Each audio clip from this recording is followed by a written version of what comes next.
के लिए सब लोग मुख्य वक्ता के रूप में हम लोगों के बीच में है।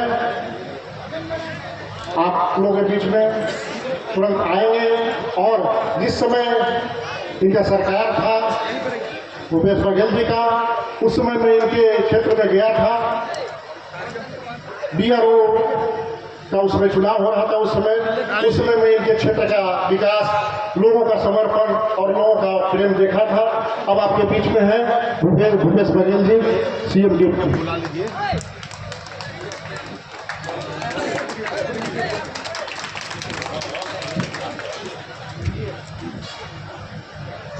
जिंदाबाद जिंदाबाद पांडे जिंदाबाद जिंदाबाद जिंदाबाद भूपेश बघेल जिंदाबाद जिंदाबाद जिंदाबाद राहुल गांधी और वसूली की गई। वैसा ही घुमा फिरा कर ये भी है, पहले भी हम लोग देखे हैं, मोतिहारी हमेशा प्रताड़ित होते आ रहा है। बिहार हमेशा जब से ये NDA की सरकार, डबल इंजन की सरकार आई है, तरह तरह की लुभावन योजनाओं को देकर प्रताड़ित कर रहे हैं। इस सब चीज से सजग रहना है। अभी यदि हमारी सरकार को जो राशि की घोषणा की गई है 2500 रुपया, जिसका हम लोगों ने घर घर मिलकर निबंधन भी किया है। जो वृद्धा पेंशन था, विधवा पेंशन था, उन्होंने जल्दी 1100 किया। हमारी रजिस्ट्रेशन हम लोग करके रखे हैं। सरकार बनने की दिन है, पहला हम लोग का वही योजनाएं होगी, वह महागठबंधन की जाएगी। उदाहरण के रूप में जहां भी हमारी सरकार अभी है वहां आप जाकर ले सकते हैं। मैं आप लोगों के बीच में ज्यादा नहीं बड़ी बनना चाहता हूं। मैं अपने तमाम नेताओं का पुनः स्वागत करते हुए अगले वक्ता के रूप में मैं ब्रजेश पांडे जी से निवेदन करता हूं कि आकर वे सभा को संचालित करें, सभा को आप लोग को संबोधित करें और हमको आशीर्वाद दें। ब्रजेश पांडे जी।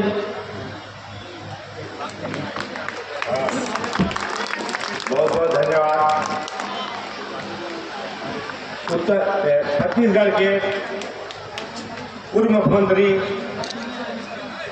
अखिल भारतीय कांग्रेस कमेटी के महासचिव आदरणीय भूपेश बघेल साहब,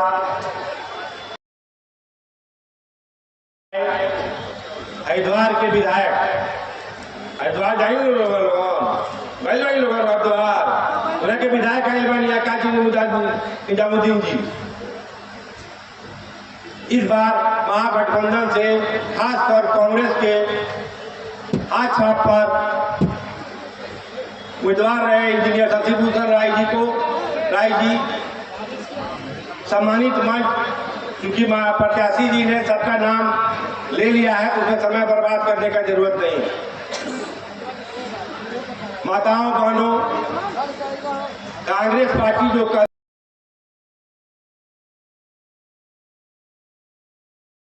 इंजन की बात करते हैं मोदी जी, वो तो डबल इंजन, ऐसा डबल इंजन है जिसका एक इंजन हाँक चुका, उसको दूसरे इंजन की जरूरत है अपना इंजन चलाने के लिए। लेकिन यहाँ आज आपके बीच में जिला पंचायत अध्यक्ष के रूप में गप्पू राय जी की पत्नी और आप विधायक के रूप में आपको यहाँ मिलने जा रहे हैं। तो ये बहुत गंभीर निर्णय लेने का है और इस गंभीर निर्णय में आप लोग अगर इनको कामयाब करते हैं और कांग्रेस पार्टी इंडिया गठबंधन का प्रत्याशी जीतता है और फिर इंडिया गठबंधन की यहाँ सरकार बनती है, तो आने वाला वक्त आपके लिए राहत का होगा, सुकून का होगा, पेटराई का होगा। आप सब लोग इस भारी संख्या में आए, मैं आपका बहुत आभार व्यक्त करता हूँ। जय कांग्रेस, विजय कांग्रेस, जय हिंद। हम लोगों के मित्र और पिछले विधानसभा में यहाँ से प्रत्याशी रहे, आपके बीच के इसी धरती में आप लोगों की सेवा कर रहे भाई ब्रजेश पांडे जी, मोतिहारी शहर के पूर्व विधायक परम आदरणीय त्रिवेणी तिवारी जी, CPI के सचिव विश्वनाथ यादव जी, सुदामा सिंह जी, आदरणीय विजय शंकर पांडे जी, शैलेंद्र जी, महिला कांग्रेस की अध्यक्षा किरण कुशवाहा जी, आरजेडी के प्रखंड अध्यक्ष भगरासन कुशवाहा जी, किसान प्रकोष्ठ के मुन्ना पांडे जी, सत्येंद्र तिवारी जी, अनवर आलम अंसारी जी, मदन प्रसाद जी, नसीम अख्तर जी, अफरोज आलम साहब और महागठबंधन के नेता धनंजय तिवारी जी, विजयकांत त्रिपाठी जी, नियाज खान साहब, उमा खान साहब, अजहर हुसैन अंसारी जी, ललन आजाद जी, बसंत कुमार जी, यादवलाल पासवान जी, इम्तियाज अख्तर जी, अनिल सिंह जी, ब्रजेंद्र तिवारी जी, दिग्विजय जी, महेंद्र यादव जी, ललन राम जी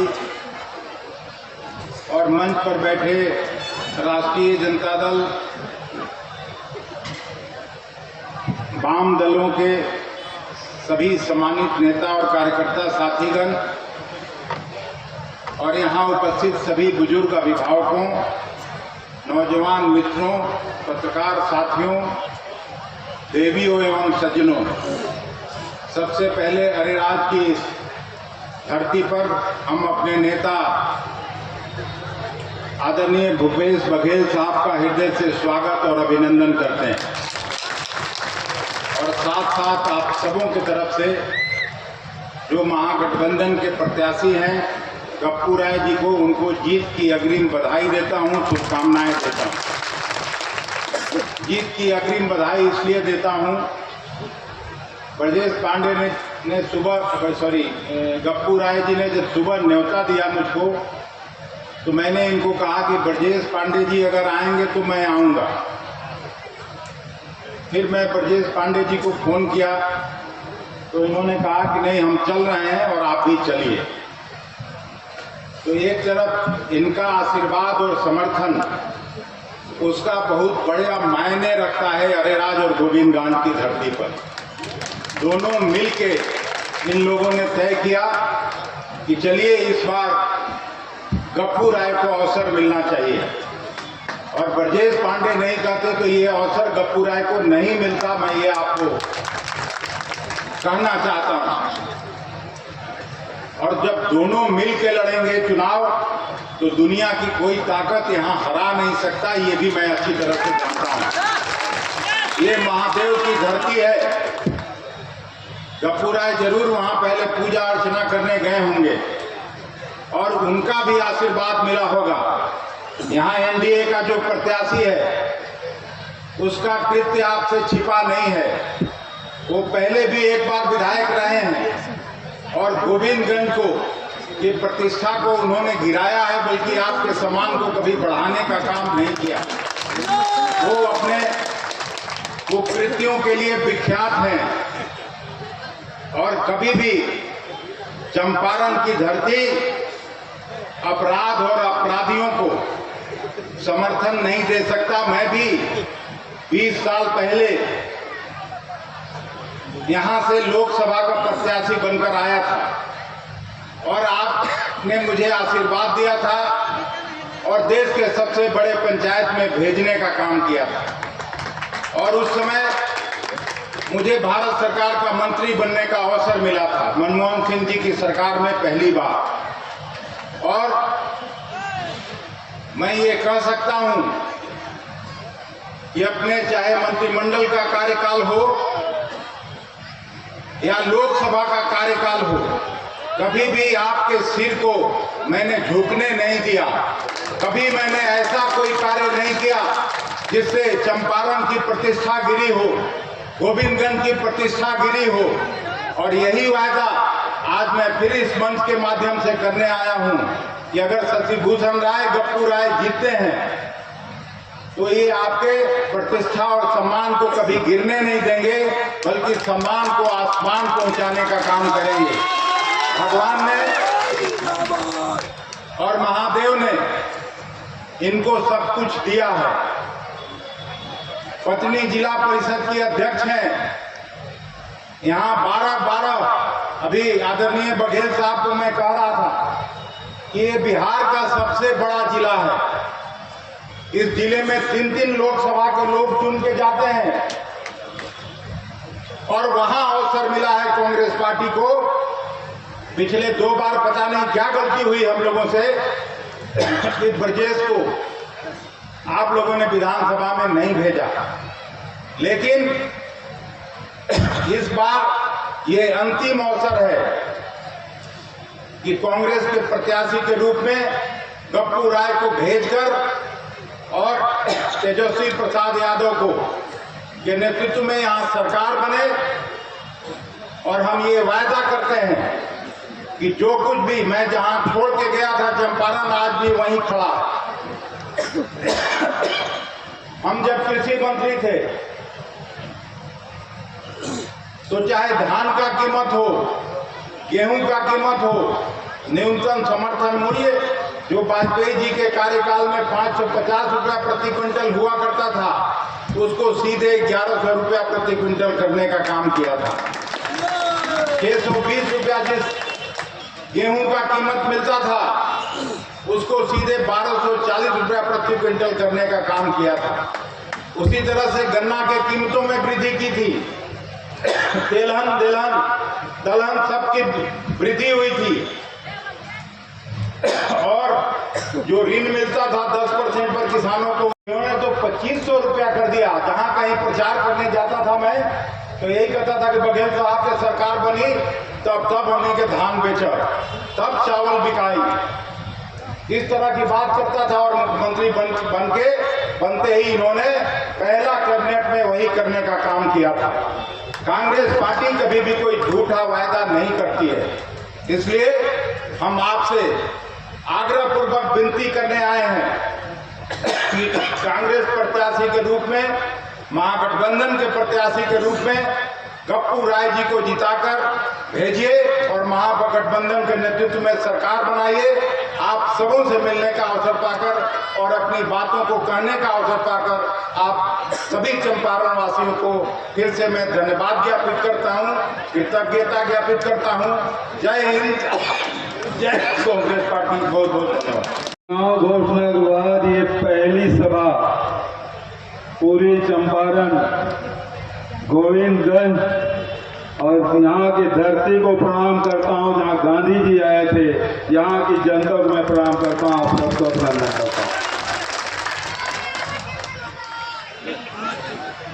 ये मेरे लिए खुशी की बात है, सौभाग्य की बात है। इस धरती में आया हूँ और ऐसे शख्स के चुनाव प्रचार करने आया हूं जो जमीन से जुड़ा हुआ है, आम जनता से जुड़ा हुआ है, आपके सुख दुख के भागीदार है, आपके परिवार के सदस्य की तरह सेवा करता है।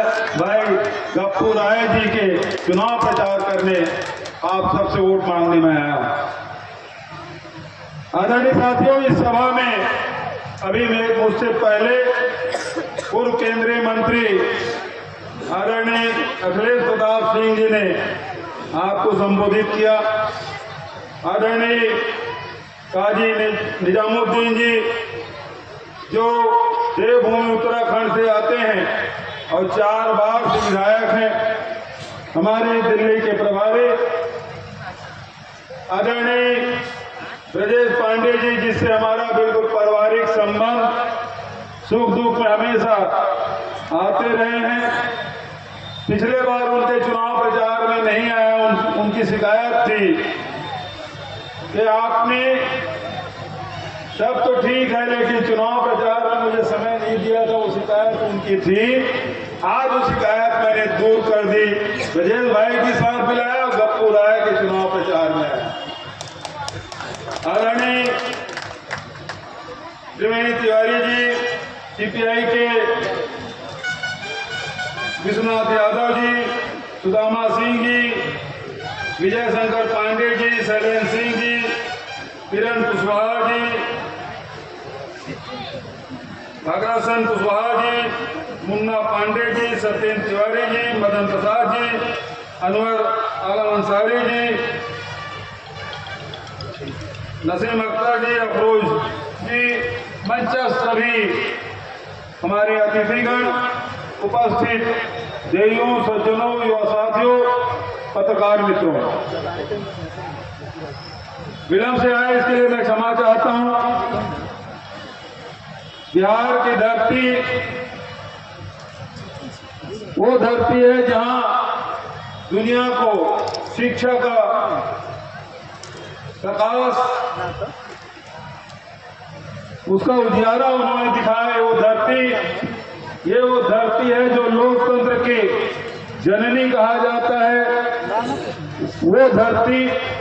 और यहाँ जब चुनाव हो रहा है, ऐसे परिस्थिति में जब लोकतंत्र खतरे में है, जब संविधान खतरे में है, ऐसे समय में बिहार में चुनाव हो रहा है। पूरे देश नहीं, दुनिया की निगाहें बिहार पे टिकी हुई है, क्योंकि बिहार के लोग न केवल देश के हर प्रदेश में आपको मिलेंगे बिहार के लोग, बल्कि दुनिया में बिहार के लोग निवास करते हैं, रहते हैं। और बिहार की जनता की खासियत, यहाँ की जनता में, यहाँ के लोगों में रग रग में राजनीति भरी पड़ी है। राजनीति के समझ रखने वाले लोग हैं। जो राजनीति नहीं करते, उनकी समझ भी दूसरे प्रदेश के राजनीतिज्ञों से भी ज्यादा समझदारी रखते हैं। ऐसे लोग बिहार के, और उस धरती में मैं आया हूं। आदरणीय साथियों, इस चुनाव में खासकर युवाओं से मैं कहना चाहता हूं, ये चुनाव आपका है। माताओं बहनों से मैं कहना चाहता हूं, ये चुनाव आपका है। किसान मजदूर साथियों से कहना चाहता हूं, ये चुनाव आपका है, क्योंकि इस चुनाव के माध्यम से आप अपना भविष्य तय करेंगे, प्रदेश का भविष्य तय करेंगे, और प्रजातंत्र किस दिशा में जा रहा है उसको तय करेंगे। ये चुनाव इसलिए महत्वपूर्ण है। आज पूरे देश में चर्चा है कि आज लोगों को रोजगार नहीं मिल रहा है। पूरे देश में 45 वर्षों में जो बेरोजगारी थी, सबसे ज्यादा बेरोजगारी जिस कार्यकाल में, मोदी के कार्यकाल में गिरा दिए, शॉट गए हैं, गिर गया। आज यदि किसानों को दाम चाहिए तो सरकार बदलनी होगी। यदि मजदूरों को काम चाहिए तो सरकार बदलने होंगे। नौजवानों को नौकरी चाहिए तो सरकार बदलने होंगे। महिलाओं को यदि सम्मान चाहिए तो सरकार बदलने होंगे। आदरणीय साथियों, आज सरकारें बनती है जनता के वोट से। जनता जनार्दन जिसे आशीर्वाद दे दे, जिसको समर्थन कर दे, सरकार बन जाती है। लेकिन अब सरकार जनता जनार्दन के वोट से नहीं, वोट चोरी करके बन रहे हैं। महाराष्ट्र देख लो, छत्तीसगढ़ देख लो, मध्य प्रदेश, राजस्थान देख लो, दिल्ली की सरकार भी बनी है तो वोट चोरी करके बना। राहुल गांधी जी ने सिद्ध कर दिया कैसे वोट चोरी किया। कर्नाटक के एक विधानसभा को उन्होंने उदाहरण दिया, कैसे नाम जोड़े जा रहे हैं, कैसे नाम काटे जा रहे हैं। बिहार में भी एक एक घर में 500-500 वोट, 800 वोट, 1000 वोट, एक एक घर में कैसे हो सकता है। एक घर में एक ही परिवार के लोग रहते हैं, कोई किरायादार आ जाए तो दूसरे परिवार के लोग रहते हैं। यदि किसी घर में कुशवाहा का घर है तो कुशवाहा लोग रहेंगे। किसी के घर में यदि बिंद है तो बिंद के बिंद लोग मिलेंगे। कोई भूमिहार का घर है तो भूमिहार मिलेंगे। ब्राह्मण देवता का घर है तो ब्राह्मण मिलेंगे। यदि कोई हमारे दलित भाई है तो उसके घर में दलित मिलेंगे। लेकिन यहाँ के मतदाता सूची में एक घर में 1000 वोट है तो एक ही धर्म के लोग नहीं, एक ही जाति के नहीं, सभी जाति, सभी धर्म के लोग निवास करते हैं। ऐसा कभी देखा है आप? लेकिन मतदाता सूची में SIR करके ये बताया गया, यहाँ बांग्लादेश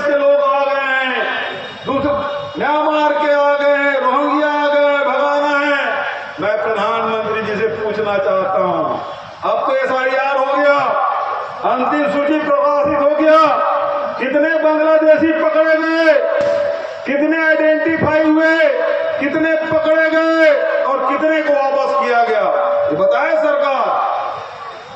तो झूठी कहानी बनाने का काम ये भारतीय जनता पार्टी के लोग, एनडीए गठबंधन के लोग कर रहे हैं। इसे सचेत रहने की आवश्यकता है। आपको अपनी समस्याओं से हटा के दूसरी तरफ ले जाने की कोशिश की जा रही है, इसे आप समझिएगा। लेकिन आपको डटे रहना है अपने मुद्दों पर। भारतीय जनता पार्टी और नीतीश बाबू के लोग आए, उनसे पूछिएगा 20 साल से नहर में पानी क्यों नहीं आ रहा है चंपारण में, क्यों किसानों को यूरिया नहीं मिल रहा है। 266 रुपया यूरिया कितने में मिल रहा है आपके यहाँ? 500। कहाँ गया 250 रुपया किसके जेब में? डीएपी कितने 1300 कितना मिला? 2400। 900 रुपया किसके जेब में गया? बिजली 125 यूनिट छूट आती है क्या? जब से छूट हुआ तब से बिजली आना बंद। और स्मार्ट मीटर अडानी का कैसे घूमता है? बिजली बंद है फिर भी मीटर घूम रहा है। घूम रहा है नहीं घूम रहा है? तो नौकरी मिली नहीं, खाद मिला नहीं, पानी आया नहीं, बिजली मिली नहीं, और वोट चोरी कर लेंगे। आपके वोट चोरी करके सरकार बना लेंगे। आज तक बहुत सारे चोर हमने देखे। अभी फसल खड़ी है तो धान को चुरा लेता है, गेहूं का सीजन आया तो गेहूं चुरा लेंगे, गन्ना चुरा लेंगे, तो घर से रुपया पैसा चुरा लेते हैं। कोई बैल भैंस खोल के ले जा, चोरी करके ले जाते हैं। लेकिन पहली बार देखे हम लोगों ने वोट चोर। वोट चोर को पहली बार हमने देखा है, और इसलिए हमारा नारा है वोट चोर। नारा लगाइए आप, वोट चोर। अखिलेश बाबू ये सब आप गरीबों के लिए मनरेगा शुरू किए थे, अब मनरेगा बंद। मैं पूछ रहा था गप्पू भैया से, भाभी जी जिला पंचायत के अध्यक्ष है, मनरेगा के कितना काम?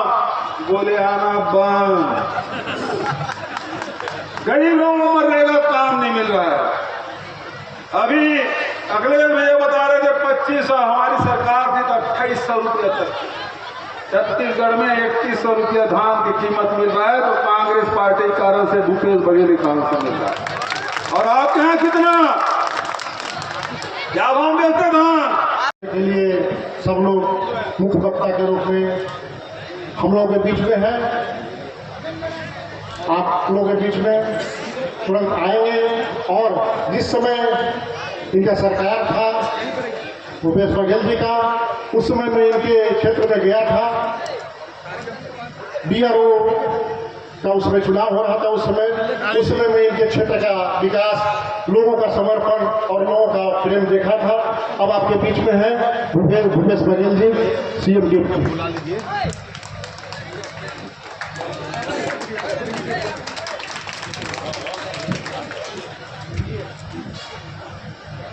संदेश देना चाहता हूँ गोविंदगंज के सम्मानित माताओं, बहनों, सभी वोटरों, अभिभावकों से निवेदन है कि वो गोविंदगंज के मूलभूत जो अभी चल रहा है उसको में बदलाव रखा लाएँ और बदलाव देखें। और मैं ये आश्वस्त करना चाहता हूँ कि मुझसे ऐसा कोई भी काम नहीं होगा जो उनके लिए हुए निर्णय पर उनको सोचना पड़ेगा कि मैंने कोई गलत निर्णय लिया। जो मैं बोला भी हूँ और अभी भी मैं ही बोल रहा हूँ, मैं उनका जो लिया हुआ निर्णय है उसका सम्मान करूँगा। उनका प्रतिष्ठा कहीं से धूमिल नहीं होने दूँगा।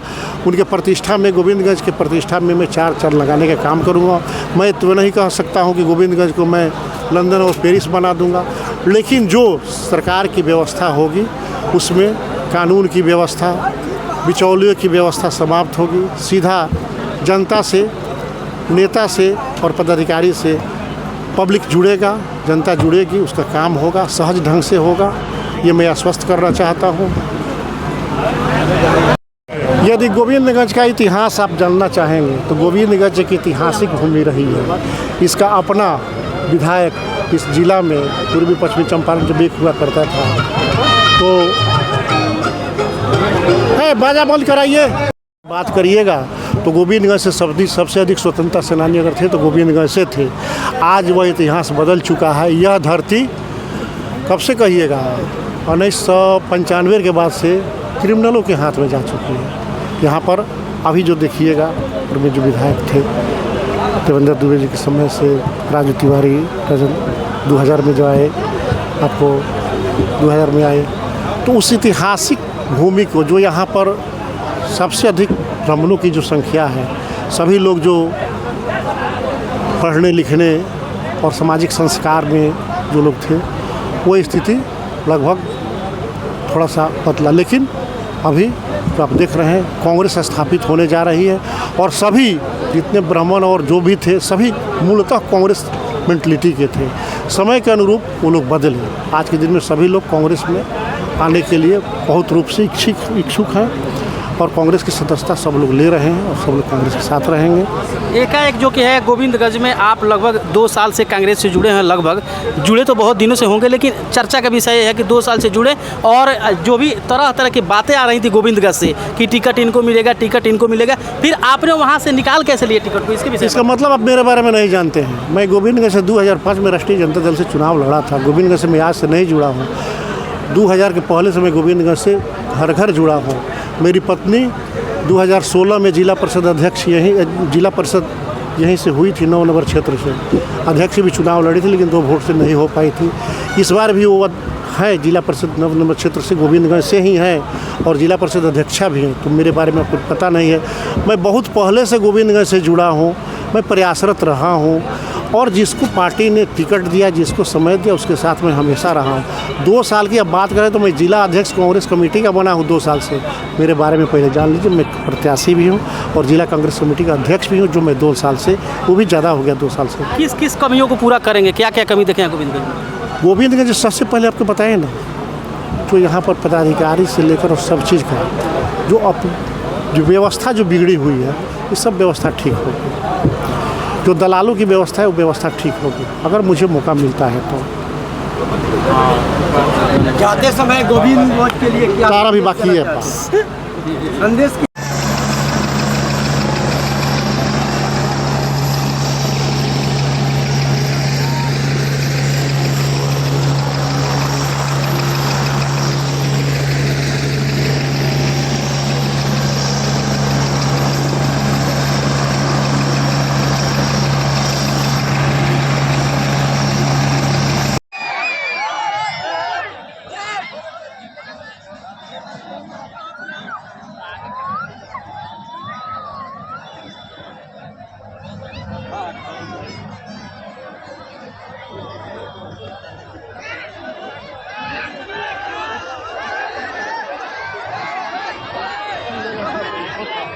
धन्यवाद।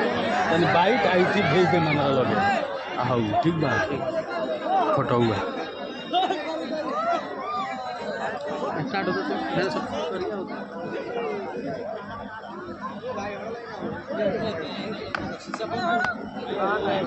जिंदाबाद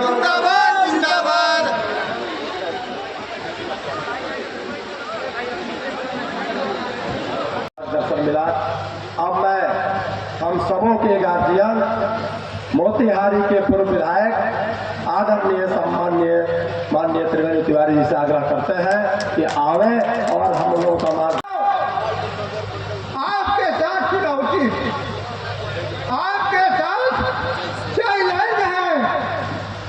अपनी तादाद में इतना कष्ट सहते हुए इस सरकार में बेकारी की समस्या हो पलायन की समस्या हो और हमारे नेता लोग बताएंगे इस सब चाहते हुए और हम मायूस हैं।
जिला सचिव बड़े भाई विश्वनाथ यादव से आग्रह है कि मंच पे आवे और सभा को संबोधित करें। समय का ख्याल रखें।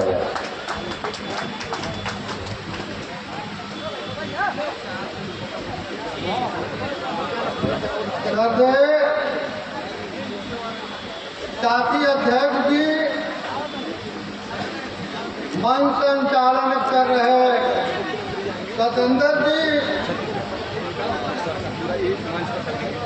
और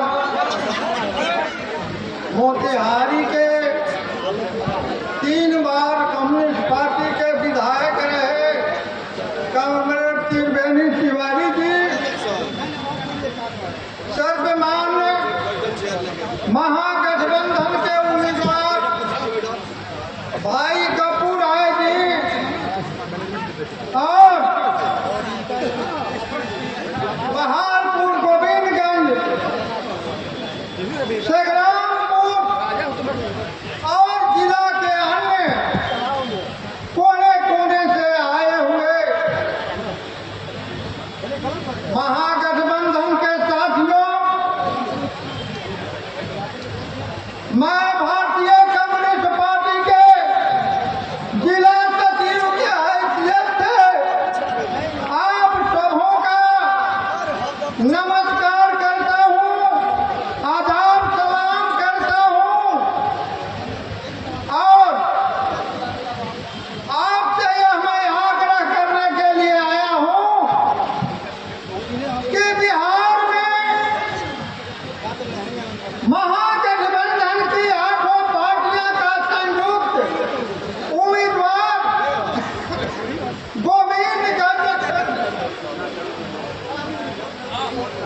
गोविंदगंज विधानसभा के संयुक्त उम्मीदवार भाई गप्पू राय जी को आप समर्थन देंगे। साथियों, यह चुनाव सरकार बनाने और सरकार बिगाड़ने की है। अब आप पूछेंगे कि यह सरकार तो एक चलिए रही है और फिर दूसरी सरकार की जरूरत क्या है। आप गौर कीजिएगा, यह सारी गली सरकार, खटारा सरकार, जिसके मुखिया का मानसिक संतुलन खराब हो गया, अब उनसे बिहार का शासन चलने वाला नहीं है। सुदामा जी घोषखोरी की बात कर रहे थे। जब घर का मुखिया ही कमजोर हो, मानसिक रूप से अपाहिज हो, तो निचले स्तर के जितने भी कर्मचारी होंगे वो भ्रष्टाचार में लिप्त होंगे भी। इसी तरह से 20 वर्षों से ये खटारा सरकार नीतीश के नेतृत्व में चल रही। हम आपसे ये आग्रह करना चाहते हैं कि सरकार को बदलना है, इस सरकार को गद्दी से हटाना है और बिहार के राज सिंहासन पर महागठबंधन के नेता तेजस्वी यादव के नेतृत्व में सरकार बनानी है। आप पूछेंगे क्यों? आप जानते हैं सरकारी नियम के मुताबिक बड़े बड़े शहरों में 15 साल के बाद जो गाड़ियां हैं वो खटारा घोषित सरकार कर देती है और वह रिजेक्ट हो जाती है और वह कब्रखाना में चला जाता है। उसी तरह से यह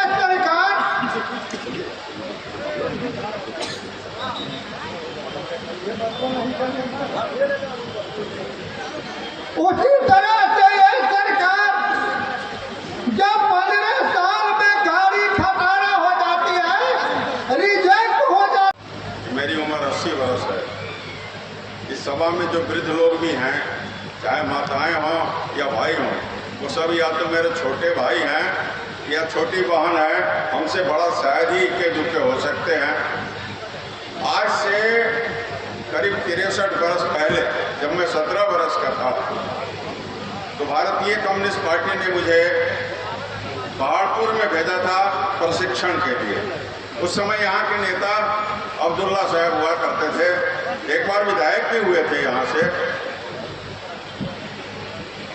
मेरी शिक्षा दीक्षा प्रशिक्षण जो कुछ भी हुआ है पहाड़पुर की इसी मिट्टी पर हुआ है, इसलिए मैं पहले पहाड़पुर मिट्टी के तमाम लोगों का अभिनंदन करता हूं, माताओं का, बहनों का, नए बने मतदाताओं का। तब मैं आया था प्रशिक्षण लेने के लिए। बाद में मेरी बेटी ब्याही गई है आपके पड़ोस नोनिया में। हमारा और आपका संबंध, हमारा और पहाड़पुर का संबंध बेटी रोटी का संबंध है, रोजी रोटी का संबंध नहीं है। मेरे पुरखे आज से 300 वर्ष पहले इसी गंडक नारायणी के किनारे से बूढ़ी गंडक के किनारे गए थे। हमारे पूर्वज और हमारे पूर्वजों के वंशज इस मंच पर भी विराजमान है, इसलिए गंडक और बूढ़ी गंडक का रिश्ता खून का रिश्ता है। इसलिए मैं जो कुछ कहूंगा रिश्ते के आधार पर कहूंगा, राजनीति के आधार पर नहीं कहूंगा।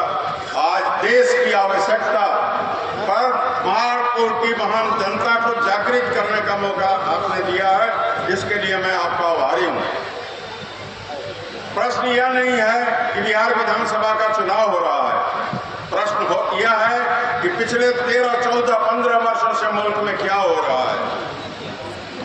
हमने पढ़ा और आपने भी पढ़ा होगा, सुना होगा कि हिंदुस्तान के एक बंदर की नाम बजरंगबली कहते हैं, वो समुद्र पार करके लंका चले गए थे।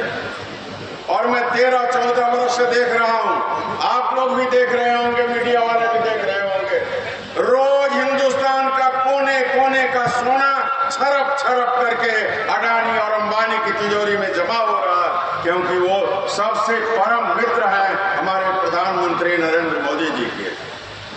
पिछले 3 वर्षों में हमारे गृह मंत्री अमित शाह जी के सुपुत्र 22 करोड़ रुपए के बजट से शुरू किए थे और 3 वर्ष में 22,000 करोड़ का बजट बन गया उनका। जो सबसे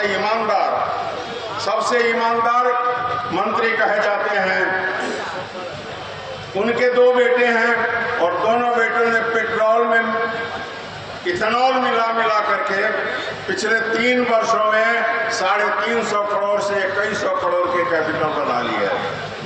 देश में जो अर्जित किया था दौलत पंडित जवाहरलाल नेहरू जी के शासनकाल से लेकर के सोनिया जी तक, वो दौलत को मिट्टी के भाव बेचा जा रहा है हिंदुस्तान के चंद सेठों के हाथ में। चाहे धरती का नीचे हो दौलत या धरती के ऊपर हो दौलत या आसमान में हो दौलत, चाहे धरती का दौलत आसमान का दौलत हो, सभी दौलत का मालिकाना हक आज अडानी और अंबानी को बनाया जा रहा है। इसीलिए आज प्रश्न बिहार के चुनाव का नहीं है, आज प्रश्न देश का है और यह बिहार का चुनाव देश का भविष्य तय करेगा। आप देश के भविष्य को तय करने वाला बनेंगे। मेरा आपसे इसलिए भी अनुरोध है कि सभी मानते हैं और 10-15 वर्ष पहले से भी मैं कहता था, हमारी पार्टी में भी इस बात का विरोध होता था, जब मैं कहता था कि देश का भविष्य और भारतीय जनता पार्टी का विकल्प कांग्रेस पार्टी है। देश का और देश के प्रधानमंत्री माननीय नरेंद्र मोदी जी का विकल्प माननीय राहुल गांधी जी हैं। आज नहीं तो कल आप देखेंगे देश का विकल्प कांग्रेस पार्टी, नरेंद्र मोदी का विकल्प माननीय राहुल गांधी जी हैं। ऐसा क्यों? एक ने कहा कि मैं चाय बेचने वाला का बेटा हूं। आप में से बहुत तेरे लोग जाते हैं, कर्नाटका जाते हैं, तमिलनाडु जाते हैं, सब जगह जाते होंगे, आपने ट्रेन की चाय पी होगी। पता नहीं है 11 वर्ष में आपको चाय का टेस्ट बुझाया कि नहीं बुझाया, गौर कर लीजिए उस पर। और एक दूसरा है जिसके नानी ने शहादत की आखिरी खून बहाया, दूसरा है जिसके बाप ने शहादत की आखिरी खून बहाया। एक ऐसे खानदान का जुआ जिसके पीढ़ियों ने अपना एक एक कतरा खून देश के लिए बहाया है, वो विकल्प के रूप में है। आपको चुनना है, इन दोनों में से आप किसको चुनेंगे? आज देश के सामने यह प्रश्न खड़ा है। कर्नल अमित शाह जी कई बार बोले कि बिहार का चुनाव तय करेगा बंगाल, बिहार का चुनाव तय करेगा हिंदुस्तान का भविष्य। उस समय जो हिंदू मुसलमानों में टकराव की स्थिति पैदा हुई, उस स्थिति से यदि बचना चाहते हैं तो भारतीय जनता पार्टी के उम्मीदवार को हराना पड़ेगा, और बिना बिहार में भारतीय जनता पार्टी को हराए देश की राजनीति नहीं बदलेगी। इसीलिए मैं बार बार आपको रक्त के संबंध के नाम पर आपसे निवेदन करता हूं कि हराइए। भाइयों, आप तमाम लोग जानते हैं, हमारे मित्रों ने चर्चा किया राशन का भी और 10,000 रुपया का भी। ये क्या दे रहे हैं ये अलग बात है, कहाँ से दे रहे हैं मुख्य बात है। कहाँ से दे रहे हैं? क्या अमित शाह जी अपने बेटे के खाता से दे रहे हैं? क्या नरेंद्र मोदी जी अपने खाता से दे रहे हैं? जी नहीं, ये देश का पैसा है, देश के खजाने में जो पैसा गया है। मोदी जी ने कर्जा दिया नीतीश जी को, और नीतीश जी ने लोगों को बांट दिया कि 78 लाख मेरा वोट की गारंटी हो जाएगी, और उसमें 3 शर्त लगे हुए हैं, पैसे दिए गए रोजगार के लिए। यदि नीतीश जी इसको दान के स्वरूप में दिए हैं तो बतावे न किस कोष से दिए हैं। देश तो संविधान से चलता है, कानून से चलता है, इसलिए इस प्रपंच में नहीं पड़ी है। मैं एक बात याद दिलाना चाहता हूँ, इसी मिट्टी के लाल थे गोपाल सिंह नेपाली। वो कहते थे कि चंदा झोली आश्रम की चल चुकी यहाँ काफी हवा, वैद्य बदलते गए न बदली अब तक रोगी की दवा, रोगी की दवा नहीं बदली। यहाँ रोग है बेरोजगारी, यहाँ रोग है भ्रष्टाचार, यहाँ रोग है अशिक्षा, यहाँ रोग है पलायन, यहाँ से भागने का। और इस बीमारी को रोकने के लिए यदि उद्योगों का जाल नहीं बिछाया जा सका तो हिंदुस्तान छोड़ चुका है। ऐसे लोगों का यह जमात है जहाँ नारियों का अपमान है, जहाँ पर धर्म का अपमान है, वसुधैव कुटुंबकम का अपमान है। इससे छुटकारा पाना होगा, और पाना होगा इस देश के संविधान की रक्षा करके ही पाना होगा। जहाँ तक पहाड़पुर क्षेत्र का सवाल है, गप्पू बाबू का नारा भी लोग गप्पू बाबू कह रहे हैं, हम भी गप्पू बाबू ही कहते हैं, लेकिन इनका नाम है शशि भूषण राय। शशि माने चंद्रमा, चंद्रमा माने शीतलता। और इधर हाल में मैं विश्वास पूर्वक कह सकता हूँ कि भूषण में एक रतन जुट गया है, मेरा मतलब रतन पटेल से है। इसलिए शशि भूषण राय जिनको गप्पू राय कह रहे हैं, वो एक्चुअली शशि रत्न हैं, और वो रत्न प्रमाणित होंगे इनके जीत के साथ। जो शीतलता आप महसूस करेंगे वो आपने आज तक नहीं महसूस किया है यहाँ के माहौल में। मैं पिछले 45-46 वर्षों से कोने कोने में छाता रहा हूँ दियरा में, और मेरा अनुभव बताता है। जहाँ तक गप्पू राय जी से ताल्लुकात का सवाल है, मैं इनको पहले नहीं जानता था। इनकी बहन जो विधवा हो चुके हैं, इनके बहनोई नहीं हैं, उनके साथ मेरा बचपन का रिश्ता था, विद्यार्थी जीवन का रिश्ता था। इसलिए मैं पिछले 50 वर्षों से इस खानदान को जानता हूं, और मैं विश्वास पूर्वक कह सकता हूं कि गप्पू राय आपके विश्वास पर खरा उतरेंगे, खरा उतरेंगे, खरा उतरेंगे। आपसे मैं उम्मीद करता हूं कि आप इन पर यकीन मानिए और आगे बढ़िए, गोविंदगंज की शांति के लिए, संग्रामपुर की शांति के लिए, पहाड़पुर की शांति के लिए, इन क्षेत्रों के विकास के लिए। एक बात कह के मैं और समाप्त करूं, पिछले कई महीनों से मैं घर पर ही हूं राजनीतिक मतभेदों के चलते। एक बार ऐसा ही हो गया था तो डॉक्टर अखिलेश प्रसाद सिंह जी ने मुझको घर से बुलवाया, और बुलवा करके उन्होंने कहा कि आपको जरूरत है। तो जैसे बाबा भीमराव अम्बेडकर साहब अंत में बहुत धर्म स्वीकार कर लिए, उसी तरह से अंत में मैंने अखिलेश बाबू का धर्म स्वीकार कर लिया। और उनके ये पटु शिष्य है, मुझे ऋण चुकाना है, और जाते जाते मैं आप लोगों से भीख मांग रहा हूँ, मुझे ऋण चुकाने में मदद कीजिए। गप्पू राय को विजयी बनाइए, इनको विजयी बनाइए। भाइयों, इनका चुनाव चिन्ह हाथ है। इस हाथ पर जब आप मुहर लगाएंगे तो न केवल ये चुनाव जीतेंगे, बल्कि राहुल गांधी का हाथ मजबूत होगा। न केवल राहुल गांधी का हाथ मजबूत होगा बल्कि देश के संविधान की रक्षा करने के लिए मजबूत हाथ मिलेगा।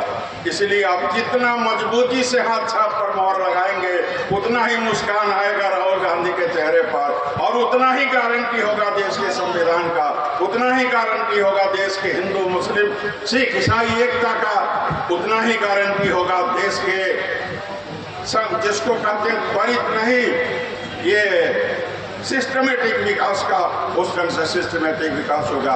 शायद मैंने आपका ज़्यादा समय ले लिया। मैं एक बार फिर आप लोगों से खास करके माताओं और बहनों से निवेदन करता हूँ कि चंदा झोली आश्रम की चल चुकी यहाँ काफी हवा, वैद्य बदलते गए न बदली अब तक रोगी की दवा। ये दवा बदल दीजिए, गप्पू राय जी को जिताइए। खुदा हाफिज, खुदा हाफिज। अब मैं राजद के वरिष्ठ नेता भाई विश्वनाथ यादव जी से, इसलिए आप महागठबंधन के उम्मीदवार, कांग्रेस के उम्मीदवार गप्पू राय जी के हाथ छाप पर मुहर लगा करके उनको विजयी बनाइए ताकि जा करके बिहार में नई सरकार बनावे, नई सोच की बात हो और नई दिशा सरकार दे सके हम नौजवानों को, किसानों को। किसान की बात है, सरकार कहती है, मोदी कहते हैं, साफ करते हैं कि हम किसानों का आय दूना करेंगे। लेकिन आप देखिए जिस दिन ये दूना की बात कहते उस समय डीएपी का दाम 450 रुपया था, आज 1800 रुपया है। रेट कितना बड़ा है उनका। इसलिए आप महागठबंधन के उम्मीदवार को वोट दीजिए। लास्ट में हम यह बात करते हैं, जो दलित समाज के हमारे भाई बहन हैं उनको सबसे ज्यादा सतर्क रहना चाहिए। जिसने हमारे भारत का निर्माण किया, जिसने हमको शक्ति प्रदान की, उन्हीं के समाज के सुप्रीम कोर्ट के चीफ जस्टिस को भाजपाइयों के द्वारा जूता मारा गया और वो भी कोर्ट में मारा। ये जो मुद्दे हैं बहुत विस्तार से जाना नहीं चाहता, लेकिन कुछ बंधुओं को आपको स्मरण दिलाना चाहता हूँ। आज जो चुनाव बिहार विधानसभा का हो रहा है, ये जो बिहार विधानसभा का चुनाव है, ये केवल सरकार बदलने की और आम जो 5 वर्षों को चुनाव होते हैं वो प्रक्रिया नहीं है। आज जो बिहार की स्थिति है और जो बिहार का चुनाव की परिस्थिति है, आज जो बिहार के रहने वाले करोड़ों करोड़ जो गरीब हैं, जो मजलूम हैं, जो किसान हैं, जो काश्तकार हैं, जो दलित हैं, जो पिछड़े, एक तो उन बातों का पुनरावृत्ति करना नहीं चाहता और बहुत सारे बातों को मुझे मालूम है कि बहुत सारे प्रमुख वक्ता अभी बाकी हैं, उनके लिए छोड़ रहा हूँ। रही बात मैं अपने तरफ से आप तमाम जो मतदाता बंधु हैं, जो कार्यकर्ता साथी हैं, जो नेता साथी हैं, माता और बहनें, 2-4 बिंदुओं को मैं रेखांकित करना चाहता हूं, आपको स्मरण दिलाना चाहता हूं। ये जो चुनाव हो रहा है विधानसभा का, बिहार विधानसभा बैठेगा जिस ऑफिस में, उसको जूता मारने पर हम मजबूर कर देंगे। इसलिए आपसे आग्रह है कि इन सभी बातों को ध्यान में रखते हुए आप महागठबंधन के उम्मीदवार गप्पू बाबू को टिकट मिला है कांग्रेस का, हाथ छाप पर मोहर लगाइए और उनको विजयी बनाइए। जय हिंद, जय भारत। धन्यवाद विश्वनाथ भाई। अब एक आग्रह के साथ वक्ताओं से कि समय का ख्याल रखें। मैं राजद के ही वरिष्ठ नेता भाई ललन आजाद जी को आमंत्रित करता हूं आगे और सभा को संबोधित करें।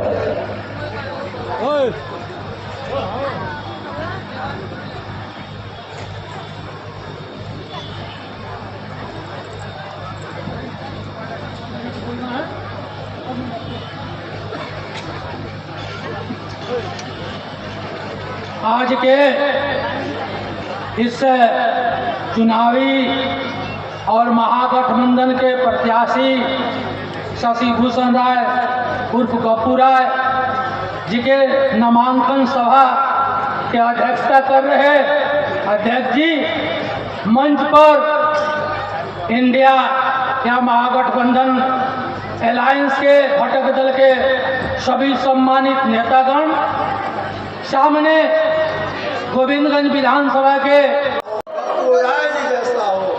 कांग्रेस पार्टी जिंदाबाद, महागठबंधन जिंदाबाद, तेजस्वी यादव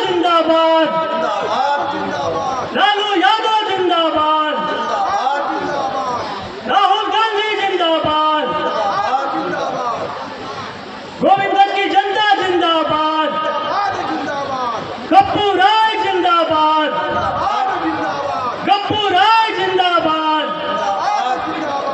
गप्पू राय जिंदाबाद, महागठबंधन जिंदाबाद, महागठबंधन जिंदाबाद, गप्पू राय जिंदाबाद,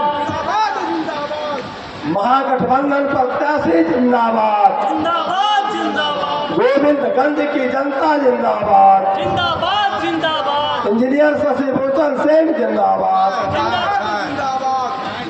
गप्पू राय जिंदाबाद, गप्पू राय जिंदाबाद, गोविंद की जनता जिंदाबाद, लालू यादव जिंदाबाद, तेजस्वी यादव जिंदाबाद, राहुल गांधी जिंदाबाद, सोनिया गांधी जिंदाबाद, गोविंद की जनता जिंदाबाद, जन जन के नेता गप्पू राय जिंदाबाद, गप्पू राय जिंदाबाद, गोविंद का नेता कैसा हो,